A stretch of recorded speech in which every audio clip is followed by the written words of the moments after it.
Oh, and so for my tarot reading, because I'm going to upload this to my tarot channel. Hi, it's me, Camila Rose, and I'm so glad that you're checking out my new moon in Libra solar eclipse video for today. I did a quick video about the cards that I pulled for this reading. That's just more general, kind of general energy, what's going on. And I guess I could talk a little bit. I do have her kind of going in the background. I guess I could talk a little bit about this overall general energy. I'll have a video that's my short form videos all compiled into one as I've been doing. But just to say that I see all of this as very like a collective kind of what's going on. And as we look at this energy that's happening in October, I feel like this is a culmination of some of the things that have already happened, that have already been in place. And we're in the sign of Libra for this new moon ruled by Venus. Venus has been doing its thing as it usually does, as it always does. But there's a lot of throwback energy to the Venus aspects that it makes, conjunctions, oppositions, and things like that to the other planets. And the one that I've been focusing a lot on is that dance between Venus and Mars, as well as Venus overall cycles and its, rose shape that it makes as it goes through the sky.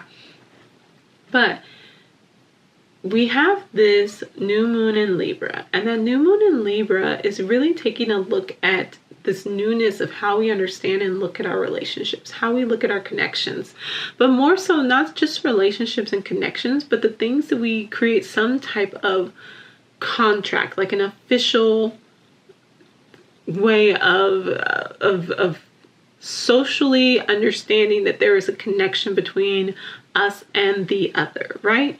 And so this can play out in a lot of different ways, but this is also why things related to Libra can be about the Venus side, that is the war and the intellect and the disagreements, and how do we solve those conflicts and things like that. The ambassador, the diplomat, the person who's going in, the lawyer, and arguing the case for the law or the social justice or the social norms, mores, the agreements that we have come to that are the basis of what becomes the legal system, is kind of that Libra energy of saying, like, what works for me and what works for you, and how do we find a middle ground to agree upon, right? And so this is taking a new look at that, reopening that door to say, hey, let's renegotiate some things. Let's renegotiate these social and legal contracts that we've made with each other.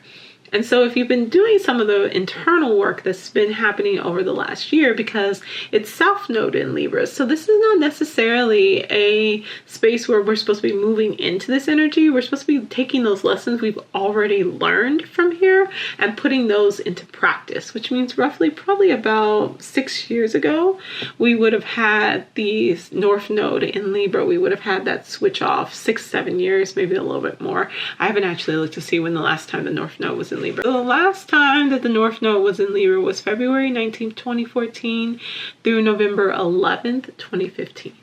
As I was saying, this is really looking at the skills and the lessons we learned from when their North Node was in Libra, putting those things into practice, and then taking those lessons and applying them so that we can use them to better form what we should be doing with the North Node being now in Aries. So perhaps we recognize that we were over-compromising our relationships, that we were being over-agreeable, and we were so focused on keeping the peace or not rocking the boat that we were allowing ourselves to be taken advantage of, or allowing ourselves to not be heard, sacrificing ourselves in spaces where we really didn't need to. Perhaps we were being really like self-centered. A lot of times that can come out when the scales are unbalanced with Libra, that instead of it being like over giving, we're kind of over focused on the self and trying to make sure that we don't lose ground, we don't lose face, right? Libras can be very focused on maintaining social status and a sense, a like specific type of social space and viewpoint that people have of them. And so we might have been wanting to do whatever we needed to do to maintain that kind of space, to maintain that view that people would have of us. And so there's lessons we would have learned from taking that stance in whichever way we did. There's things we would have put into place. There's contracts and agreements we would have come into during that time from February in 2014 to November in 2015. And so now the lessons that we've learned from those agreements, from that space, are things that we need to be putting into practice now, whether we found out that that worked or that we found out that it actually didn't work. And so instead of repeating that cycle, take that lesson, put that into place, and apply it moving forward. So as we have this kind of new beginning saying, okay, hey, let's rewrite some of these contracts in order to do more of the Aries side of things, which is to be able to live more authentically, be able to have a complete and more whole sense of the I am, like who are you? What is it that you're here to do? Who is it that you're here to become? And kind of embracing that before we are dissolved again into like the cosmic womb of North Node in Pisces. You know, we get this kind of understanding of who we are, or this understanding that who we are doesn't really gel very well when we have to look at the other, when we have to work in society, when we have to be in a community space, and how we may need to even like rewrite some of those things or find out more, go further in depth, so that we are able to build in and be a more complete sense of self, which is a lot of that Pisces North Node energy. So as we're in this new moon in Libra, it's wonderful to take a look at where are some spaces where you've been over-compromising, where are some spaces where you haven't been putting yourself first, where are some places where you feel like this is not in alignment with who you see yourself as, and maybe you're in this space where you don't know who you are, but that's okay. The point is to own that and to not push that to the side, because that's what the other side would do. That's what an unbalanced South Node repeating patterns would do in Libra, would be to let someone else fill in the essence of who you are in order to meet their needs, instead of saying, I kind of need to figure this out on my own.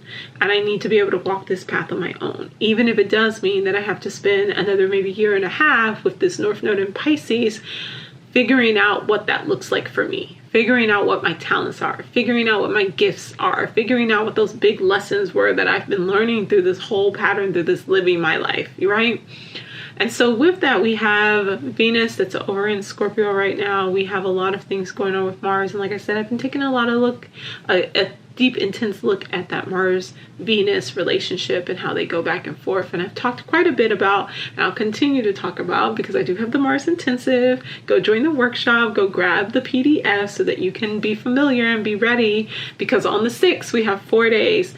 On the 6th, we enter the shadow period for the Mars retrograde. And so it is really great for you to have an awareness of kind of what's going on with your energy when it comes to those Martian qualities and characteristics, as well as what will be kind of showing up around us as Mars moves from a retrograde in Leo back to Cancer, and it spends the majority of its retrograde in the sign of Cancer. And because of that, we're taking a look at kind of that backward step of like the child and the mother, right? Leo is more of that childlike energy. It's the having children energy. It's the being in the spotlight. It's being the caretaker. It is allowing ourselves to be seen and heard. It is allowing ourselves to be the sun. And then we have this Cancer energy, which is more of ancestors, generational inheritance, whether good or bad. It is the mother, it is the womb, it is all of those things. It is our understanding of what it means to mother, to create. And so we're going back from that space of like the child to the mother. So a lot of things around, especially as a retrograde, anger, resentment, bitterness, unfinished business, things like that are around those topics of like perhaps some inner child healing, not feeling seen, not feeling heard, not feeling appreciated. And the mother, like how we see the mother, how we understand ourselves as the mother, how we view women, how we view that role, who gets to make the decisions about what that means, who gets to have the power in that situation. And then our feelings towards where we may have, whether we are a mother, whether we are mothering things, we all have an internal archetype of a mother that we have taken on. We have an external sense of a mother that we have pushed out into the world. And we're having to deal with maybe some discrepancies about what that is, especially as we embrace more of an understanding that when we speak of the mother, as we speak of women, as we speak of the feminine, that like that's speaking about ourselves. And so to kind of heal that cognitive dissonance that might go on around this idealized sense of what you think of as the mother as an archetype, and then how we see people that we categorize or want to disclude, not include, there we go, maybe that's how I would say it, not include in the category of mother, and like why? Where does this come from? What's happening there? What's the root? What's the ancestral side of that? What have we inherited? What was our personal lived experience there?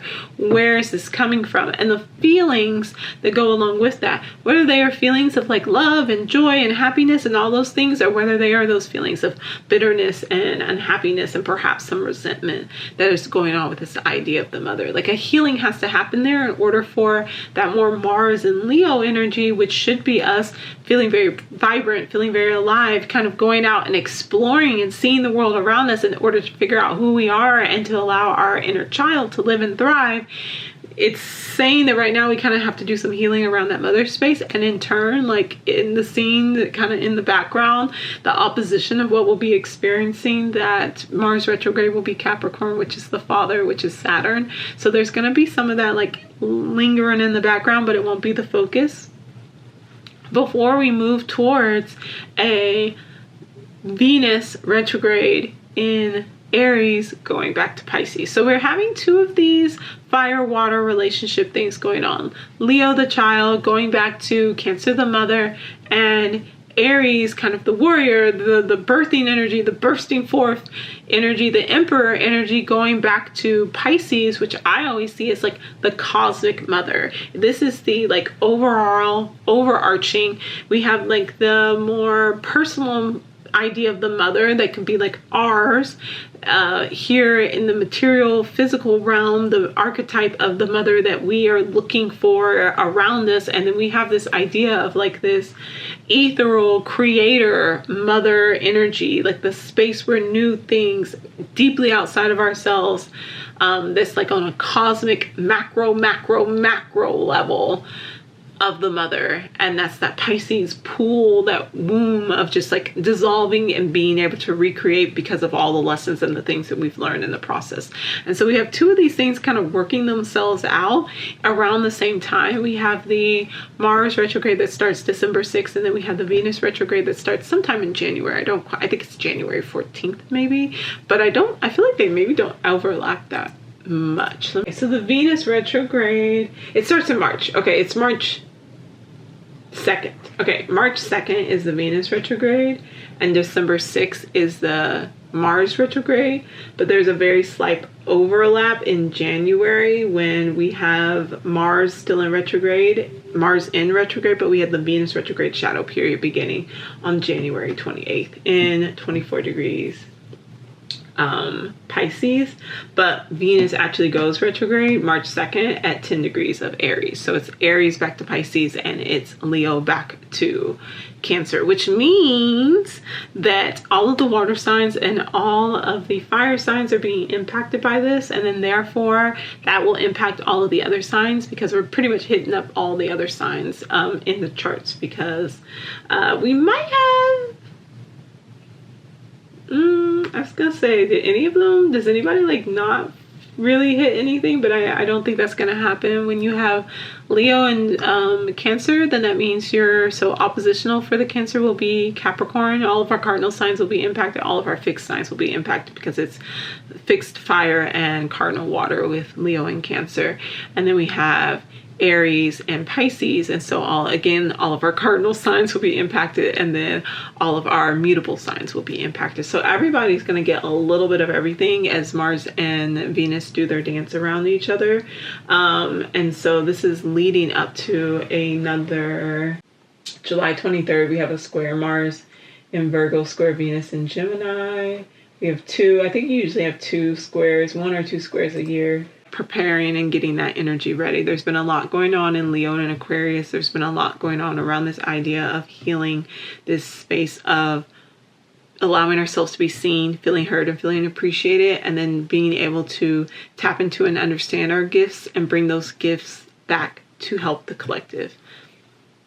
So this is just kind of another part of that story. It's a part of it's constantly going to be the snake swallowing its tail. That's the north nodes, that's the eclipses. The eclipses are attached to the nodes. That's why we have eclipses in the signs where we have the nodes. We have an eclipse that's going on in Libra right now because the south node is in Libra, and we had a eclipse that was in Pisces that was at the beginning or the very end of September, because that was a preview of what's to come when the North Node moves into Pisces next year. So take note of kind of what's showing up for you. And I would definitely say in the next 4 days on December 6th, start taking note of what's happening, especially around this idea of mothering, creating, your mother, you as a creator, you as someone who is making new things and putting them out into the world. Like, take note of what's happening there and your feelings there, because this is a preview of what will be coming up for you when Mars goes retrograde December 6th.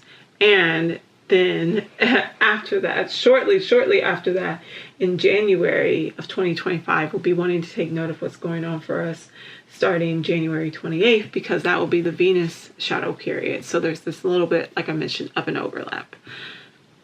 So yeah, that's about it. Join my 30-day journal challenge. So we're talking about habits that we need to fix and maybe unhealthy coping mechanisms, things that we still need to learn, how to learn about ourselves, who we are, what makes us feel appreciated, what makes us feel seen. Journaling is an excellent way to get that done. Journaling is an excellent form of a skill to learn. And I look at journaling as a skill. Like, we don't treat it like we treat riding a bike or taking classes at school or something like that. It seems like it gets lumped into one of those things where it's like you should just know how to journal. No, like, it's a skill. You have to learn what that looks like for you, what works for you. Maybe you're someone who needs prompts. Maybe you're someone who hates prompts. Maybe you can just free flow and just do like a brain dump. Maybe you can't focus long enough to do that. Maybe you need to have shorter periods, or maybe a bullet journal works best for you, or maybe a very well planned out journal. Figure out what works for you, because you have to understand who you are in order to be successful with this skill set, right? And so I have a 30-day journal challenge that's going on. You can join at any time. It's a rolling enrollment. I'll put the link inside of the description below. And then I have the Mars Intensive PDF that is available so that you can understand how your Mars works, understand what's going on with the transits, understand how to prepare for the retrograde that's coming up, how to use inner alchemy as a guide in order to integrate the archetypes that come up for you around Mars.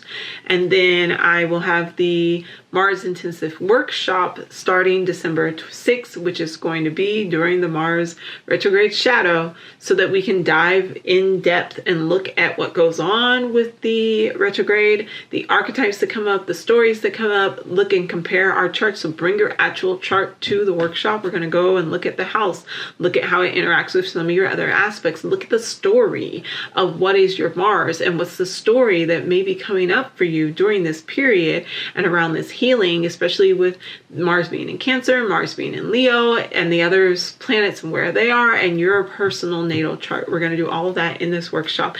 It is a limited openings, so it won't be open to everybody, and I'm about to run out of time. So thanks for watching. I love you all. I'll see y'all later.